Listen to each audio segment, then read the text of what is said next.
Hello, everyone, and welcome back to Sons of Thunder. Today, it's just me, Andrew. I am here to provide my favorite, I should say, argument for the Trinity. As we have been dealing a lot more with non-Trinitarians, I realized the only video we have on this subject is 3 hours long, and it's kind of difficult for me to direct someone to a video that is 3 hours long when I don't always take that much time to watch a video myself. So I wanted to make a shorter video that I could direct people to, and maybe you could as well, or you could take this argument and craft it in a way that is how you would say something, and you can take it and run with it. And I hope that this is beneficial to you. So, defending the Trinity, my favorite argument, is all about God's love. So, if we have an understanding of God, right, and we believe that God is the greatest of all beings, right, there is no one greater than God Almighty. He is above all others. He would be able to do all things, right?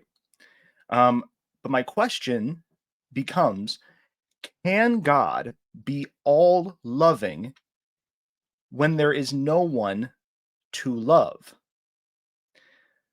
Can God be all loving if there is no one to love? I'm going to pull up my little handy dandy Microsoft Paint tool to kind of illustrate what I'm speaking of. So let's imagine here this circle. I have not I'm not even going to try. Let's just say, wow, God. Okay. This circle is God, and everything else is nothing. So in the beginning, there was nothing. The term beginning doesn't even work because there literally was nothing. So what you need to have a universe, you need matter, time, space, and energy. Okay. These are the things that make up a material universe. You need these four factors. Okay. Now, we're going to show this doesn't exist. Okay. This is not in reality right now. There is nothing. So we have God who is outside of this because this doesn't exist yet. And so all of us only live and exist within this framework. Okay, we exist within matter, time, space, and energy. I hope we can all agree on that. So, my question to you is, if nothing else exists, can God actually be loving? Because you could make, maybe you could make an argument that the way God expresses love is perfect even towards nothing. However, God cannot receive love in a way that is divine and perfect because there's nothing to reciprocate the love that he would have to give. So for example, if God is just one in the sense of his essence, right? He's one in essence and then there's just one person. When he puts love out, even if there's nothing to receive it, that could still technically be perfect. But in the reciprocation of love, there is no perfection, which would mean that God has a need. It would mean that God has some type of need that has to be met by an outside agent. He is not perfect within himself because he has to have something from another individual. And that doesn't exist yet. So now let's take away our little X's here and we're going to actually end the circle. And now, so now, using these four things, we've created the universe.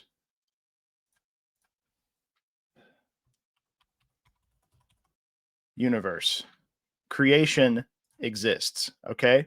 So God's obviously still outside of it because at a point in time, when time begins, we'll say You could say, if just for the sake of this argument, time began here, okay, at this little corner. Um, and then we have everything happening here. This is the whole universe, all of time, whatever, whatever, whatever, right? Now, God is dependent that his love goes out, but he's dependent on this creation to give him love back. That's not perfection. That is not perfected love. That's love with requirements and strings. Um, and so real quick, okay. When I was a kid, I had a view. I remember distinctly, kid's not the right word. I was a teenager because I was driving, but I remember it was at night. I was 17 and I was in a car. I was driving around by myself. And I had this epiphany that why were we created? We were created by God's love to love him because my 17-year-old brain thought God was lonely. God needed community. He wanted companionship. He wanted relationships with beings that could freely worship him. But that's not true. It's kind of true, but it's not really true. Because in that paradigm, God needs something out of us, so he can't actually love us freely.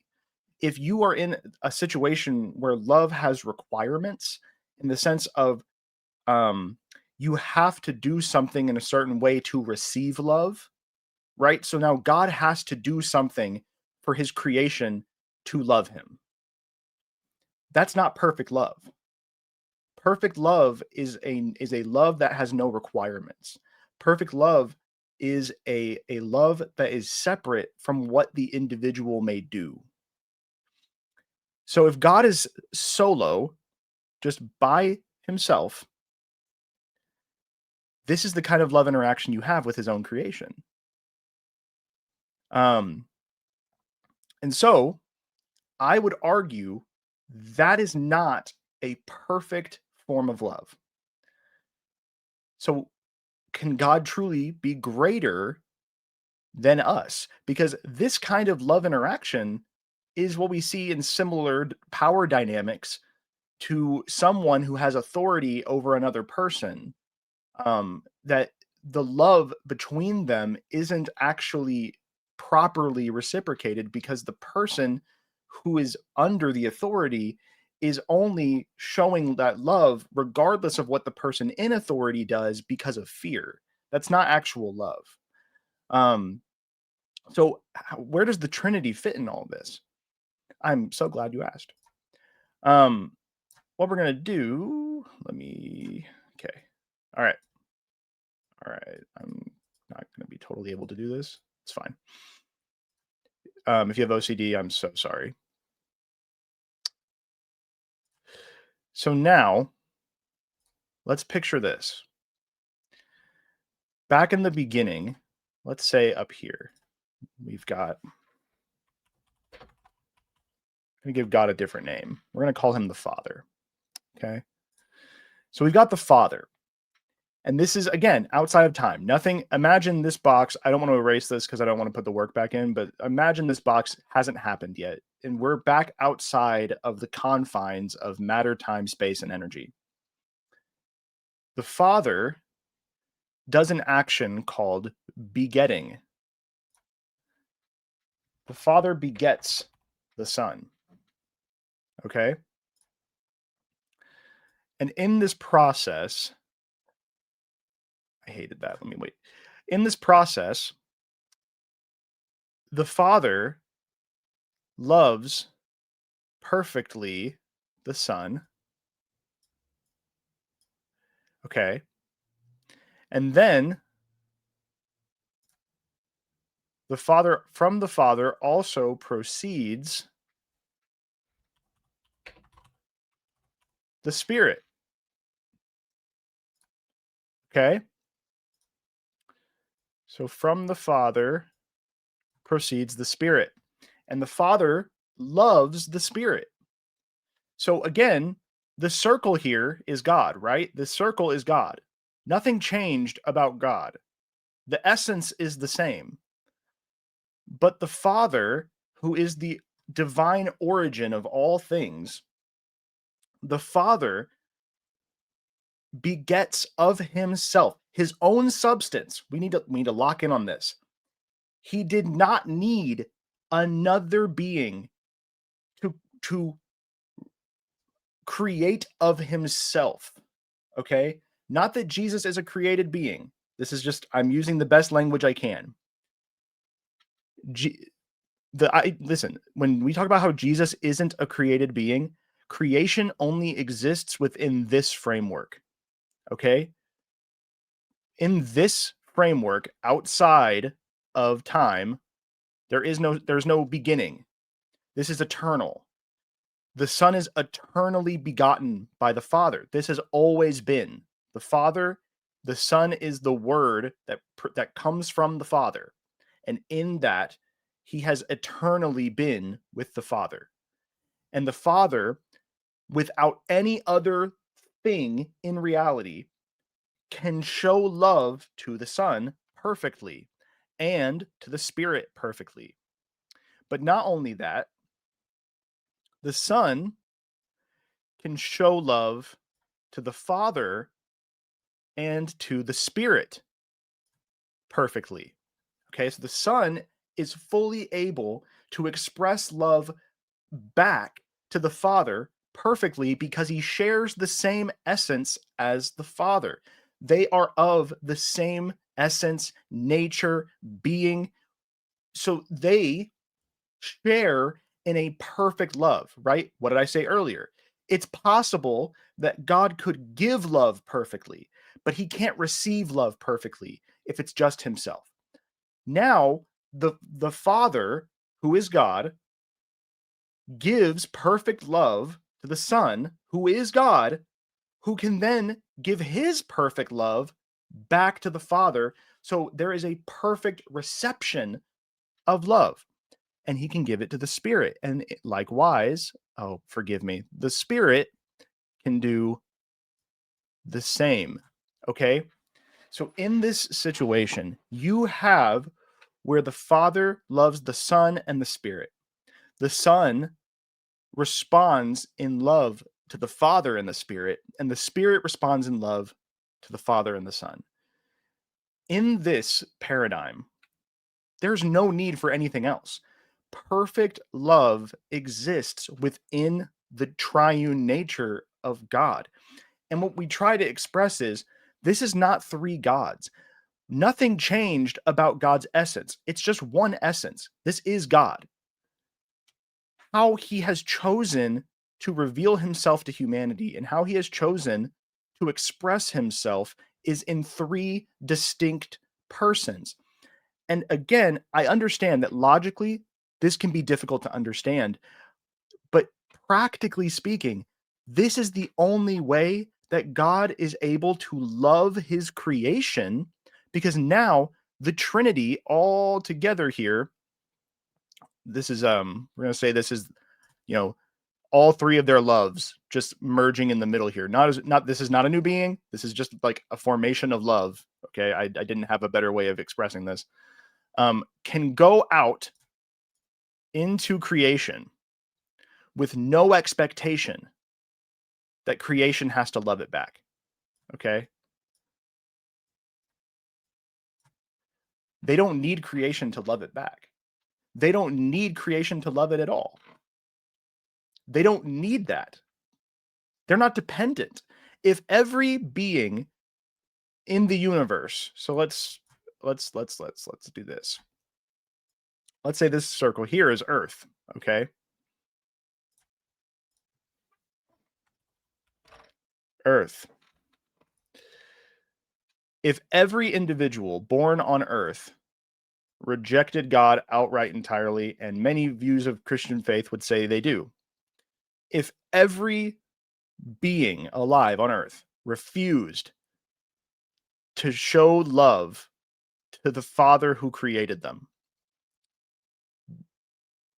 who it wouldn't matter because God doesn't need our love to feel love. this allows God to love us freely without an expectation of love back in return. This creates a system where that free love that we offer to God for what he has done for us can also come from a place where God can receive that love perfectly. Because even if it's not perfect in the sense of us understanding how to properly love God well, whatever we give him back is a perfect love for what he wants from us. Because when it comes to actual perfect love, he's already getting that within the Trinity. We are not required for that. Um, so yeah, that is my favorite argument for the Trinity. It is the Trinity is the only way that God truly receives perfect love. If the Son and the Spirit do not exist, and it's just the Father, and maybe you're a oneness Christian and you believe that Jesus, the Spirit, and the Father are just one being who just switch modes, put different masks on depending on who they want to be at any given moment. True love is not possible. Not perfect love, at least. And if you're in Islam, I can even take this a step further and say in Islam, Allah is not all powerful because Allah can't do this. It's actually specifically stated in the Quran. Allah is not capable of producing something like this. Allah says it is not good for someone to say that he has a son because he does not have a mate. He does not have a physical partner that he can reproduce with. But the Father showed us he doesn't need that. He is all powerful because he can take of his own substance and create a person within his substance that shares all his attributes, and he can give all of what he is to the Son freely. And the Son can then love the Father back in perfect submission. Because this is the other thing people don't seem to understand about the Trinity. We could even call this, this might teeter on heresy. So everybody just bear yourselves, but I'm going to put this line here. What we would call this is a hierarchy of roles. Okay, there's no hierarchy in sense of ability. Okay, the Son, the Father, the Son, and the Spirit are all God and all fully contain the fullness of God. They fully contain the fullness of God.